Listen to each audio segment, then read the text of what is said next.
Hello friends, आप सभी का स्वागत है हमारे इस यूट्यूब चैनल पर।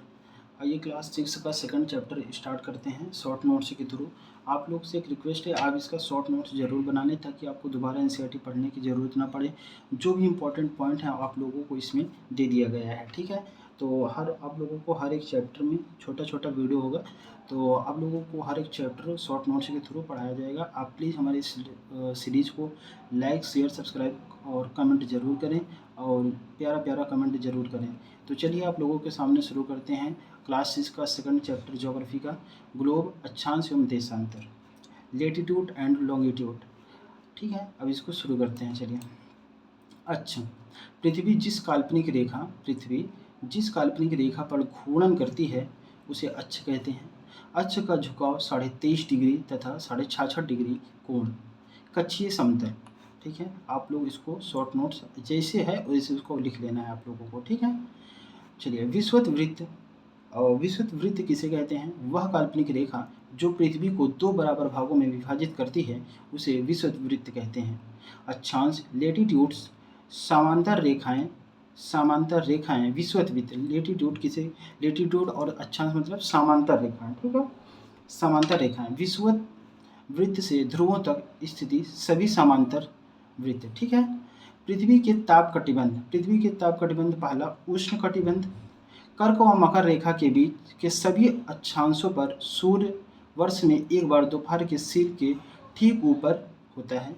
फिर से, उष्ण कटिबंध कर्क व मकर रेखा के बीच ये देखिए, ये है कर्क रेखा, ये है मकर रेखा, ठीक है। इसके बीच की बात हो रही है, ठीक है। कर्क और मकर रेखा के बीच के सभी अक्षांशों पर सूर्य वर्ष में एक बार दोपहर में सिर के ठीक ऊपर होता है। सर्वाधिक ऊष्मा की प्राप्ति, ठीक है, इस पर सर्वाधिक ऊष्मा की प्राप्ति भी होती है, ठीक है। शीतोष्ण कटिबंध आइए बताते हैं। उत्तरी गोलार्ध कर्क रेखा से उत्तरी ध्रुव तक, ठीक है। कर्क रेखा से उत्तरी ध्रुव तक, कर्क रेखा ये है, देखिए हम आपको हाईलाइट करते हैं। ये देखिए कर्क रेखा ये है, ठीक। ये कर्क रेखा ये है। ये बोल रहा है कि 23.5 डिग्री नॉर्थ, ये देखिए 23.5 डिग्री नॉर्थ है ना। उसके बाद फिर क्या बोल रहा है? उत्तरी ध्रुव, ये देखिए उत्तरी ध्रुव है, ये मिटा दिया है मैंने हाईलाइट कर, ये देखिए उत्तरी ध्रुव ये है। उत्तरी ध्रुव 66.5 डिग्री, ठीक है, नॉर्थ। फिर उसके बाद क्या बोलते हैं? दक्षिणी ध्रुव। शीतोष्ण कटिबंध में उत्तरी गोलार्ध और दक्षिणी गोलार्ध की बात हो रही है। उत्तरी गोलार्ध बता दिए, ये कर्क रेखा 23.5 डिग्री नॉर्थ, और उत्तरी ध्रुव वृत्त 66.5 डिग्री नॉर्थ, ठीक है। अब ये बोल रहे हैं दक्षिणी गोलार्ध में, तो मकर रेखा, ये है मकर रेखा, ठीक है। मकर रेखा 23.5 डिग्री, मकर रेखा भी 23.5 डिग्री दक्षिण है, ठीक है। उसके बाद दक्षिणी ध्रुव वृत्त ये 66.5 डिग्री, ये आपको हम हाईलाइट करते हैं। ये देखिए, ये है मकर रेखा, ये है दक्षिणी ध्रुव, यहाँ पे ये देखिए 23.5 डिग्री, ये 66.5 डिग्री, ठीक है। इसको आप लोगों को लिख लेना है, प्रीलिम्स में काम आएगा, ठीक है। उसके बाद इन दोनों का तापमान, उत्तरी गोलार्ध और दक्षिणी गोलार्ध का तापमान मध्यम है। उसके बाद शीत कटिबंध, ठीक है। शीत कटिबंध उत्तरी गोलार्ध से उत्तरी ध्रुव तक, ये है, देखिए हम आपको दिखाते हैं कहाँ पे है। उत्तरी गोलार्ध शीत उत्तरी ध्रुव से उत्तरी ध्रुव तक, उत्तरी ध्रुव और उत्तरी ध्रुव, ठीक है। देखिए हम आपको दिखाते हैं ये क्या है। उत्तरी ध्रुव वृत्त ये है, देखिए उत्तरी ध्रुव वृत्त ये है, और इसके ऊपर देखिए उत्तरी ध्रुव 90 डिग्री ये है उत्तरी ध्रुव, ठीक है, यहाँ पे है। वैसे ही और दक्षिणी ध्रुव की बात की जाए तो ये देखिए दक्षिणी ध्रुव, ठीक है, 66.5 डिग्री पे है। उसके बाद दक्षिणी ध्रुव ये 90 डिग्री साउथ में, ठीक है। तो ये दोनों की अगर बात की जाए, अगर इन दोनों की बात की जाए और इधर इन दोनों की बात की जाए, ठीक है, ये दोनों अत्यधिक ठंडा, सूर्य क्षितिज से ज़्यादा ऊपर नहीं आ पाता। इसको हम इरेज करते हैं, आप लोग इसका डायग्राम जरूर बनाइएगा, ठीक है, डायग्राम जरूर बना देना। सूर्य अत्यधिक ठंडा होता है। अब आ जाते हैं देशांतर पे।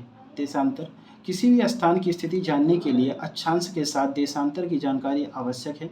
देशांतर की जानकारी क्यों आवश्यक है? तो देशांतर की किसी भी स्थिति को जानने के लिए अक्षांश के साथ देशांतर की भी जानकारी आवश्यक है। उदाहरण में अगर बात की जाए तो जैसे टोंगा द्वीप, प्रशांत महासागर, ये है टोंगा द्वीप, ठीक है, यहाँ पे है, ये देखिए टोंगा द्वीप, ठीक है। टोंगा द्वीप प्रशांत महासागर में, और मॉरिशस, ये देखिए मॉरिशस यहाँ पे है, ये देखिए मॉरिशस ये है, ठीक है। मॉरिशस ये हिंद महासागर में है, ये प्रशांत महासागर में है, ठीक है। पर लेकिन इनकी सही अवस्थिति हेतु देशांतर का ज्ञान आवश्यक है। अगर आपको देशांतर का ज्ञान नहीं होगा तो आप नहीं जान पाएंगे। यहाँ तो मैंने लिख दिया है, अगर नहीं होगा तो आप कैसे जान पाएंगे, ठीक है। इसलिए देशांतर और फिर यहाँ देशांतर व अत्यधिक अवस्थिति हेतु देशांतर का ज्ञान आवश्यक है। देशांतर वह काल्पनिक रेखा है, देशांतर वह काल्पनिक रेखा है जो उत्तरी व दक्षिणी ध्रुव को मिलाती है। देशांतर वह काल्पनिक रेखा है जो उत्तरी व दक्षिणी ध्रुव को मिलाती है। फिर आते हैं देशांतर के बीच की दूरी। देशांतर के बीच की दूरी को डिग्री में मापा जाता है, ठीक है, डिग्री में मापा जाता है। प्रत्येक अंश को मिनट में तथा मिनट को सेकंड में विभाजित किया जाता है। ये अर्धवृत्त हैं तथा उनके मध्य की दूरी ध्रुवों की तरफ बढ़ने पर घटती है। ये अर्धवृत्त हैं तथा उनके मध्य की दूरी ध्रुवों की तरफ बढ़ने पर घटती है और ध्रुवों पर शून्य हो जाती है। जहाँ सभी देशांतरी यामोत्तर आपस में मिल जाते हैं, जहाँ सभी देशांतरी यामोत्तर आपस में मिल जाते हैं।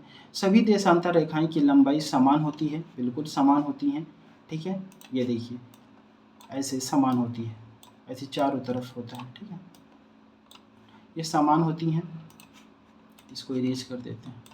सभी देशांतर रेखाएं की लंबाई समान होती हैं, जबकि अक्षांश रेखाएं की लंबाई भिन्न होती हैं, बिल्कुल। और प्रमुख यामोत्तर प्राइम मेरिडियन ग्रीनविच, ठीक है। राजकीय वेधशाला लंदन से प्रमुख यामोत्तर की बात हो रही है, ठीक है। राजकीय वेधशाला लंदन को प्रमुख मानकर इसके पूर्व व पश्चिम में देशांतर रेखाएं की गणना की जाती है, ठीक है। 180 डिग्री पूर्व व पश्चिम देशांतर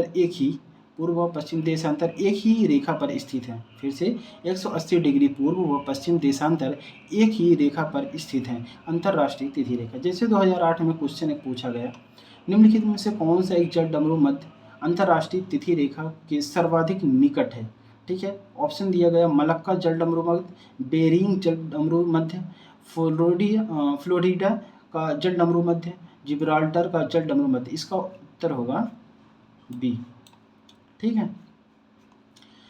अब आइए देशांतर व समय, ठीक है। एक देशांतर पर स्थित सभी क्षेत्रों का एक ही समय होगा, ठीक है। एक देशांतर पर स्थित सभी क्षेत्रों का एक ही समय होगा, ठीक है। ग्रीनविच रेखा, देखो ग्रीनविच रेखा, ये पश्चिमी देशांतर, ये पूर्वी देशांतर, ठीक है।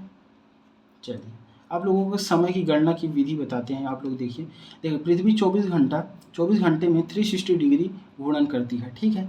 एक घूर्णन में 360 और 360/24 को अगर किया जाए तो 1 घंटे में 15 डिग्री पृथ्वी घूमती है, ठीक। ये अगर मिनट में 4 मिनट में 1 डिग्री, ठीक है।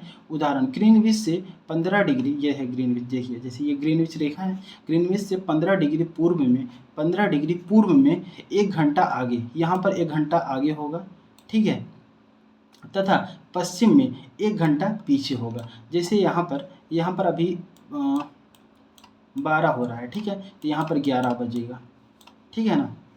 इसको हम इरेज कर देते हैं ताकि आप लोग बढ़िया से लिख सकें।